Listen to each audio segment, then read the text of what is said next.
Suasana pagi di stasiun balapan selalu ramai. Klakson kereta, teriakan pedagang asongan, dan deru kendaraan bercampur menjadi irama kota yang tak pernah tidur. Di sudut pelataran, seorang pria parubaya tampak sibuk membersihkan becaknya yang sudah kusam dimakan usia. Dialah Pak Tono, tukang becak yang sehari-hari mengangkut penumpang dari stasiun ke jalanan sekitar. Wajahnya terlihat teduh, meski kulitnya legam terbakar matahari. Di balik keteduhan itu, tersimpan sejarah yang tak banyak orang tahu. Dulu, puluhan tahun silam, Tono bukan sekadar tukang becak. Ia adalah jawara kampung yang disegani. Jurus-jurus silat kampungnya membuat banyak orang segan, bahkan preman-preman waktu itu tak berani mengusik namanya. Namun waktu berjalan, Tono meninggalkan dunia persilatan setelah menikah dan memilih hidup sederhana. Sejak istrinya meninggal, ia menghidupi anak-anaknya dengan menarik becak. Meski demikian, di setiap kayuhan, selalu ada kenangan masa lalu yang menempel, seakan tubuhnya masih menyimpan tenaga seorang pendekar. Setiap kali ada keributan di stasiun, Tono selalu mengingat masa-masa itu. Tangannya gatal untuk turun tangan, tapi ia menahan diri. Baginya, pertarungan tak lagi penting, yang terpenting sekarang adalah bisa pulang dengan uang untuk makan sehari-hari. Namun, dunia seakan selalu menguji kesabarannya. Pernah sekali seorang pemuda mabuk mencoba merampas uang hasil setoran Tono. Meski ia hanya menatap tanpa melawan, tatapan itu membuat si pemuda ciut. Ada aura yang tak bisa dijelaskan, seakan mata Tono masih menyimpan amukan masa lalu yang belum padam. Para tukang becak lain sering berbisik, Pak Tono itu bukan orang sembarangan. Namun bagi Tono, pujian itu tak berarti apa-apa. Ia tak ingin dikenal lagi sebagai jawara. Ia hanya ingin dikenal sebagai tukang becak biasa yang jujur mencari nafkah. Tapi takdir sudah menyiapkan jalan lain, hadirnya seorang preman muda bernama Rio, yang mulai menguasai wilayah stasiun balapan. Desas-desus tentang Rio sampai juga ke telinga Tono. Para pedagang kecil sering mengeluh soal pungutan liar yang semakin menjadi-jadi. Tukang becak pun kena imbas, dipaksa menyetor uang keamanan setiap hari. Kalau begini terus, kita yang kecil makin terjepit, keluh seorang tukang becak lain. Tono hanya terdiam, meski hatinya mendidih. Di dalam diamnya, Tono tahu suatu saat ia akan dipaksa memilih, tetap membiarkan keadaan ini, atau kembali berdiri seperti masa mudanya. Dan ia merasakan, bayangan masa lalu yang selama ini ia kubur, mulai bergerak bangkit dari dalam dirinya. Rio adalah nama yang mulai sering terdengar di kawasan stasiun balapan. Pemuda berusia 25 tahun itu dikenal beringas, bertubuh kekar, dan selalu membawa segerombolan anak buah. Kehadirannya membuat suasana stasiun berubah, orang-orang kecil yang dulu bisa bernafas lega, kini harus menunduk setiap kali melihatnya. Rio bukan sekadar preman biasa. Ia licik, pintar mencari kesempatan, dan tahu bagaimana menakut-nakuti orang. Para pedagang kecil dipaksa membayar uang keamanan, sementara tukang becak dikenakan setoran harian. Kalau mau aman narik di sini, setor ke saya, begitu katanya dengan suara dingin yang membuat orang tak berani menolak. Suatu pagi, keributan terjadi ketika Rio memalak seorang pedagang nasi pecel. Sang pedagang, seorang ibu parubaya, mencoba menawar karena dagangannya sepi. Namun Rio tak mau tahu.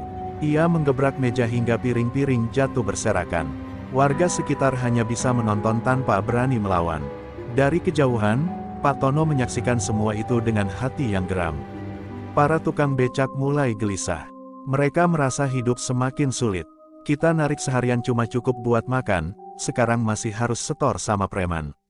Kalau begini terus bisa bangkrut, keluh seorang tukang becak bernama Wawan. Yang lain hanya mengangguk, tak berani bersuara keras. Rio semakin hari semakin berani. Ia sengaja membuat kehadirannya mencolok, duduk di bangku panjang dekat pintu stasiun sambil merokok, seolah-olah menandakan bahwa wilayah itu sudah menjadi kekuasaannya. Anak buahnya lalu lalang, mengawasi setiap orang yang masuk dan keluar. Stasiun balapan sekarang milik Rio, begitu kabar yang beredar. Pak Tono berusaha menahan diri. Ia tahu, kalau sampai bersinggungan langsung, pertarungan tak bisa dihindarkan. Tapi setiap kali mendengar keluhan teman-temannya, hatinya semakin berat. Ia tahu, keberadaan Rio akan menghancurkan kehidupan banyak orang kecil jika dibiarkan. Malam hari, di rumah kontrakannya yang sederhana, Tono termenung sendirian. Ia melihat foto almarhum istrinya di dinding. Apa aku harus turun tangan lagi, nih? Gumamnya lirih. Ingatan akan masa mudanya sebagai jawara kampung kembali datang. Ia tahu, tubuhnya tak sekuat dulu, tapi pengalaman bertarung dan tekad membela kebenaran masih tersimpan rapi dalam dirinya. Dan saat itulah Tono sadar, cepat atau lambat, jalan hidupnya akan bersinggungan dengan Rio. Stasiun balapan tak cukup besar untuk menampung dua nama besar, satu bekas jawara yang memilih diam, dan satu preman muda yang haus kekuasaan. Pagi itu, suasana stasiun balapan ramai seperti biasa. Penumpang baru turun dari kereta, pedagang asongan berteriak menawarkan dagangan, dan deretan tukang becak menunggu rejeki. Pak Tono duduk di becaknya, menunggu penumpang sambil mengipasi diri dengan handuk kecil. Namun ketenangan itu pecah saat Rio datang bersama 3 anak buahnya. Rio berjalan dengan langkah angkuh, rokok terselip di bibir, matanya menyapu deretan becak. "Heh, kalian semua jangan pura-pura lupa. Hari ini waktunya setor," teriaknya lantang. Suasana langsung hening. Para tukang becak saling pandang, ada yang buru-buru mengeluarkan uang receh dari kantongnya. Satu persatu tukang becak maju, menyerahkan uang. Wajah mereka tertunduk, tak berani menatap Rio. Saat giliran Pak Tono, ia tetap duduk di atas becaknya, tak bergerak sedikit pun. Rio mendekat, menatapnya dengan sinis. "Heh, orang tua, mana setoranmu?" katanya sambil menepuk-nepuk bahu Tono dengan kasar. Pak Tono menoleh perlahan, matanya tenang. "Saya cuma narik untuk makan, Dik. Saya tidak ada uang buat setor begituan." Suaranya rendah, tapi jelas terdengar oleh semua orang. Tukang becak lain menelan ludah, suasana menegang. Mereka tahu, menolak Rio berarti mencari masalah besar. Rio tertawa keras, menyinggung harga diri Tono. "Hahaha, lihat nih, ada tukang becak sok jagoan. Kau pikir siapa dirimu? Hah, orang tua renta yang tak bisa apa-apa," ejeknya sambil mendorong dada Tono. Meski tubuhnya berguncang, Tono tetap tenang. "Jangan ganggu orang kecil, nak. Mereka kerja jujur. Kalau kau ingin dihormati, hormati dulu orang lain." Kalimat itu meluncur pelan, namun terasa menusuk. Beberapa tukang becak diam-diam tersenyum, kagum pada keberanian Tono. Wajah Rio berubah merah. Hatinya terbakar karena merasa dipermalukan di depan banyak orang. "Berani sekali kau menolak aku. Ingat ya, orang tua, kau bakal menyesal." Rio mendekat lebih agresif, tangannya mengepal. Benturan pertama itu tak sampai berujung pada pukulan, namun cukup menjadi api yang membakar bara. Rio merasa ditantang, sementara Tono sadar bahwa sejak hari itu, ia sudah resmi menjadi sasaran. Dan semua orang di stasiun tahu, konflik besar tak bisa dihindari lagi. Sejak kejadian penolakan itu, nama Pak Tono mulai jadi perbincangan di sekitar stasiun. Para tukang becak dan pedagang kecil merasa ada harapan, karena ada seseorang yang berani menentang Rio. Namun di sisi lain, mereka juga takut, karena tahu Rio tidak akan tinggal diam. "Pak Tono pasti jadi incaran. Sekarang," bisik salah satu pedagang. Rio memang benar-benar merasa terhina. Bagi seorang preman jalanan, harga diri adalah segalanya. Ia tak bisa membiarkan seorang tua seperti Tono mempermalukannya di depan banyak orang. Malam itu, di sebuah warung kopi, Rio berjanji pada anak buahnya, orang tua itu harus diberi pelajaran. "Kalau perlu, kita buat dia tak bisa narik becak lagi." Keesokan harinya, saat Tono sedang menunggu penumpang, Rio datang kembali. Kali ini ia tidak langsung menagih uang, melainkan melontarkan hinaan yang menusuk. "Heh, tukang becak renta. Kau kira kau pahlawan? Kau cuma orang gagal, ditinggal mati istrimu, hidup menyedihkan, dan cuma bisa ngangkut orang seharian," kata Rio dengan suara lantang. Kalimat itu membuat dada Tono sesak. Ia memang sudah lama merasakan kesepian setelah istrinya tiada. Hidupnya hanya untuk anak-anak dan becak yang setia menemaninya. Namun saat luka itu diungkit di depan orang banyak, rasanya jauh lebih perih daripada pukulan. Beberapa tukang becak mencoba menenangkan Tono. "Sudah, Pak, sabar saja. Jangan diladenin." Namun tatapan Tono menegang, matanya menahan bara. Ia ingin marah, tapi memilih diam. Dalam hatinya, ia berbisik, "Kalau aku ikut emosi, sama saja aku kembali jadi orang dulu. Aku sudah berjanji hidup tenang." Rio semakin puas melihat Tono hanya terdiam. Ia merasa menang. "Lihat kan, jawara apa, cuma bisa diam. Hahaha," serunya. Orang-orang hanya bisa menunduk, tidak ada yang berani melawan ucapannya. Namun meski Tono menahan diri, Kata-kata itu membekas dalam hatinya. Malam itu ia pulang dengan langkah berat. Duduk di dalam kamar, ia menatap kembali foto istrinya. Air mata yang sudah lama tidak jatuh akhirnya mengalir. "Maafkan aku, Ni. Aku tak bisa membiarkan mereka terus diinjak-injak," gumamnya. Hari itu, luka di hati Tono bukan hanya karena hinaan Rio, tapi juga karena ia sadar, jika ia terus diam, orang-orang kecil akan menderita lebih dalam. Dan luka itu mulai berubah menjadi tekad yang perlahan tumbuh di dalam dirinya. Suasana pagi di stasiun masih sama, hiruk-pikuk penumpang, pedagang kecil yang sibuk menjajakan dagangan, dan deretan tukang becak yang menunggu rejeki.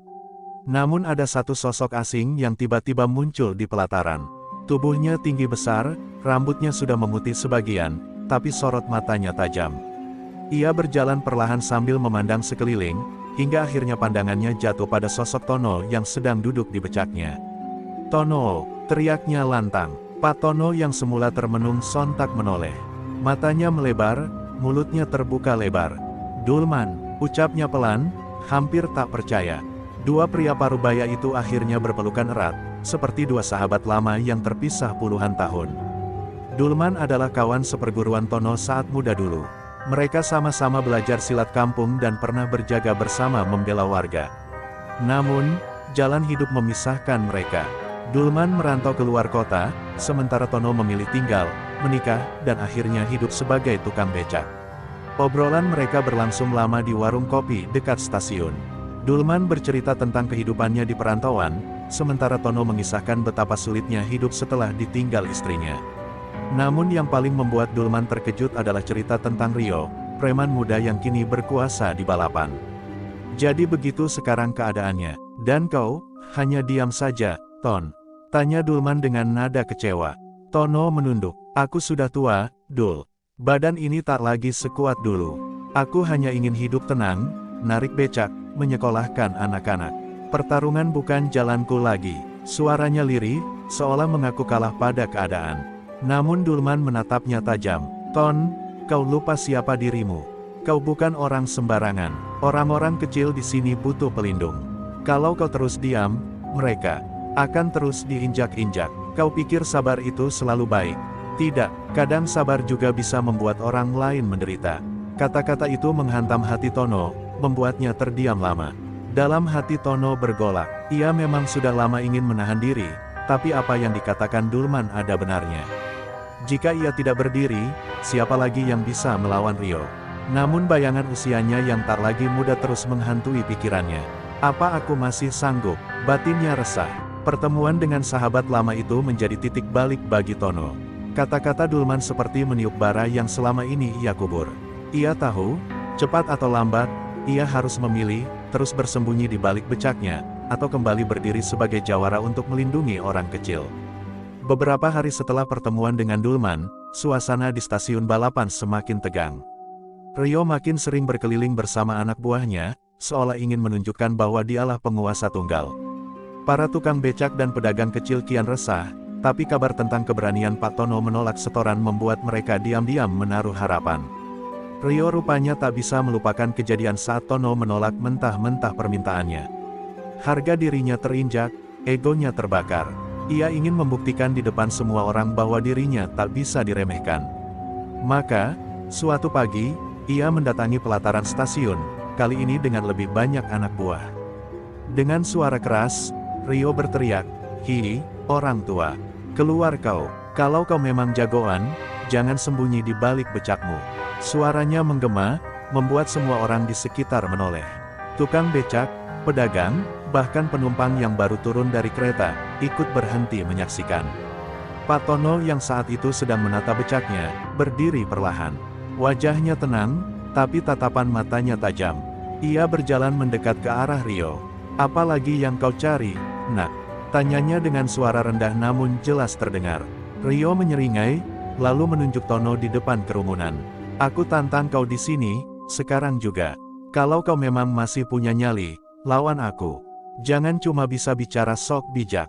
Tantangan itu membuat kerumunan gaduh. Ada yang ketakutan, ada yang penasaran, bahkan ada yang diam-diam berharap Tono menerima. Namun Tono hanya menghela napas panjang. "Anak muda, bukan begitu cara mencari hormat. Orang akan menghormatimu kalau kau bisa menjaga mereka, bukan menindas, jawabnya. Kalimat itu justru membuat Ryo semakin marah. Wajahnya memerah, tangannya mengepal keras. Dulman yang kebetulan ikut berada di kerumunan, maju sedikit. Ia berbisik ke Tono, inilah waktunya, Ton. Jangan lagi menahan diri. Orang-orang butuh melihat kebenaran berdiri. Kata-kata itu menusuk hati Tono, membuat hatinya semakin mantap. Dengan suara tegas, Tono akhirnya berkata, "Baiklah, Ryo. Kalau ini jalan yang kau pilih, aku terima tantanganmu. Tapi ingat, pertarungan ini bukan sekadar soal aku dan kau. Ini soal orang-orang kecil yang kau tindas. Dan aku tidak akan mundur." Suasana stasiun seketika meledak, kerumunan berteriak heboh. Pertarungan yang ditunggu-tunggu akhirnya akan terjadi. Sejak tantangan itu diumumkan, kabar cepat menyebar di sekitar stasiun balapan. Pedagang kecil, tukang becak, hingga penumpang yang sering lalu lalang sudah membicarakan duel antara Pak Tono dan Ryo. "Benarkah Pak Tono itu dulu jawara?" tanya seorang pedagang. "Aku dengar katanya dia bisa jatuhin lawan tanpa berkeringat," sahut yang lain. Suasana penuh rasa penasaran. Pak Tono sendiri merasa gelisah. Di usianya yang sudah senja, tubuhnya tentu tak lagi sekuat dulu.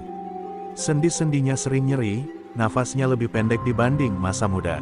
Namun setiap kali ia mengingat hinaan Ryo, serta penderitaan para tukang becak dan pedagang kecil, hatinya kembali panas. "Kalau bukan aku yang berdiri, siapa lagi?" gumamnya pada diri sendiri. Malam itu, Tono berlatih diam-diam di halaman kontrakan. Tangannya kembali mengulang jurus-jurus silat kampung yang sudah lama ia tinggalkan. Gerakannya memang tak secepat dulu, tapi tetap mantap. Keringat bercucuran, napas terengah, namun di matanya ada cahaya yang tak pernah padam, tekad seorang jawara yang bangkit kembali. Dulman yang menemani, tersenyum puas melihat sahabatnya kembali berlatih. "Itu dia, Ton, jurus lama tak akan hilang dari tubuhmu. Kau hanya perlu mengingatnya lagi. Ingat, pengalamanmu lebih berharga daripada tenaga muda Ryo," ucapnya memberi semangat. Kata-kata itu membuat Tono semakin yakin.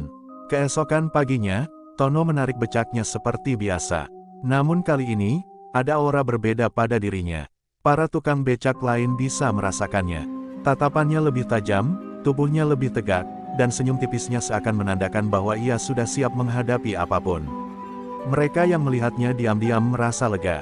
Ryo juga mendengar kabar bahwa Tono sedang berlatih lagi. Alih-alih gentar, ia justru semakin bernafsu untuk menghancurkannya. "Hahaha, orang tua itu berpikir bisa mengalahkanku. Aku akan pastikan dia roboh di depan semua orang," seru Ryo pada anak buahnya.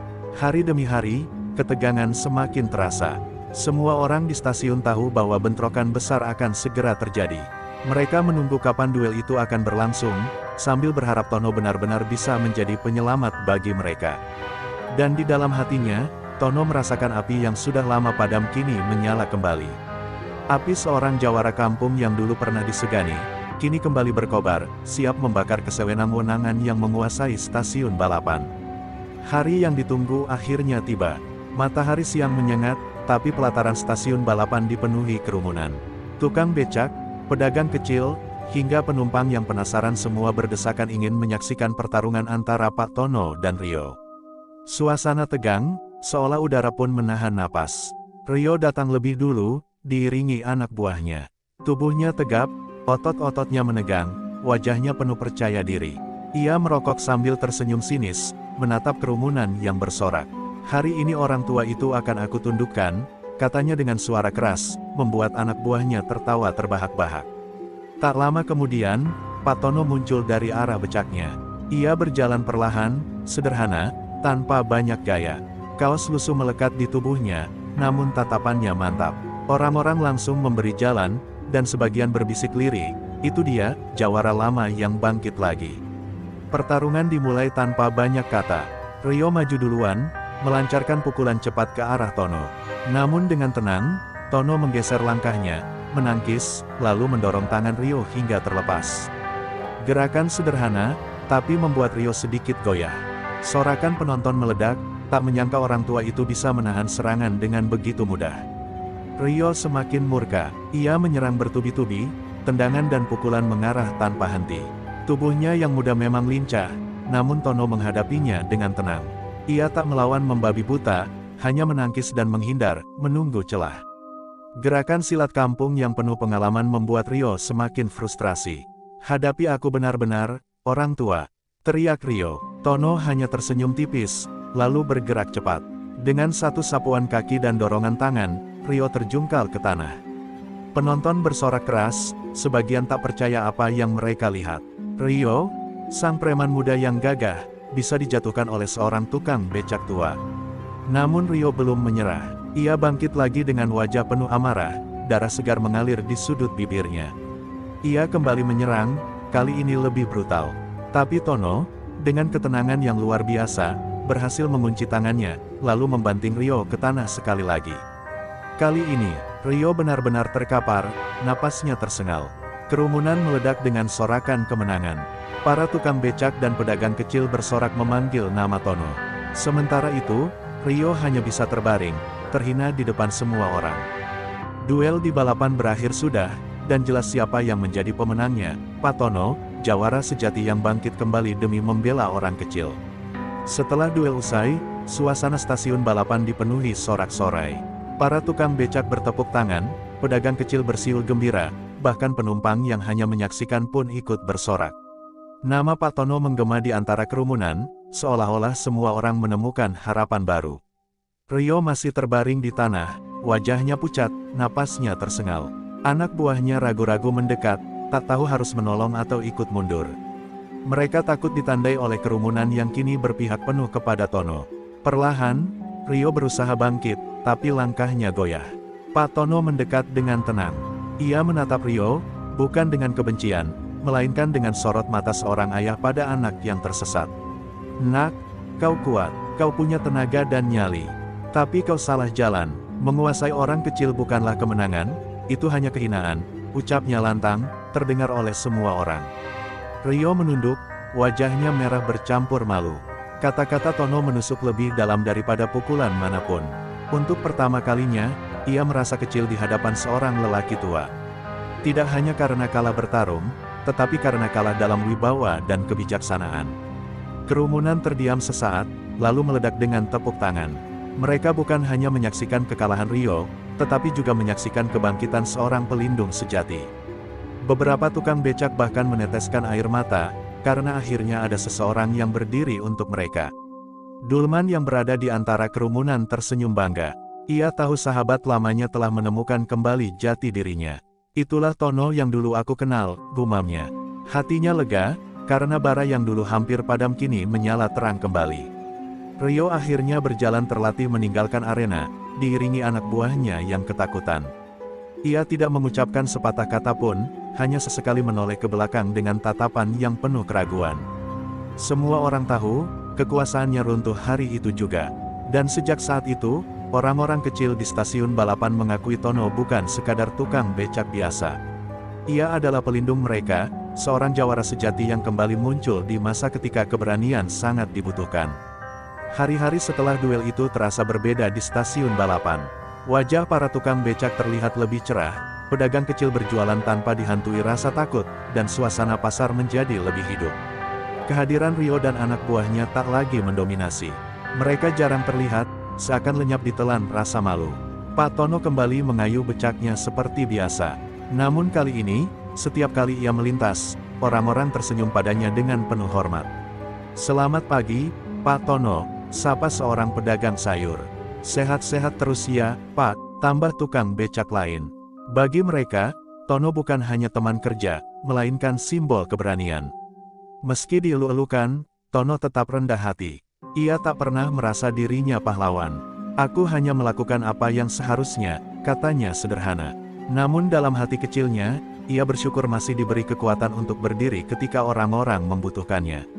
Suatu sore, Dulman kembali menemuinya. Mereka duduk bersama di bangku kayu dekat stasiun, menikmati secangkir kopi. "Ton, kau memang masih jawara.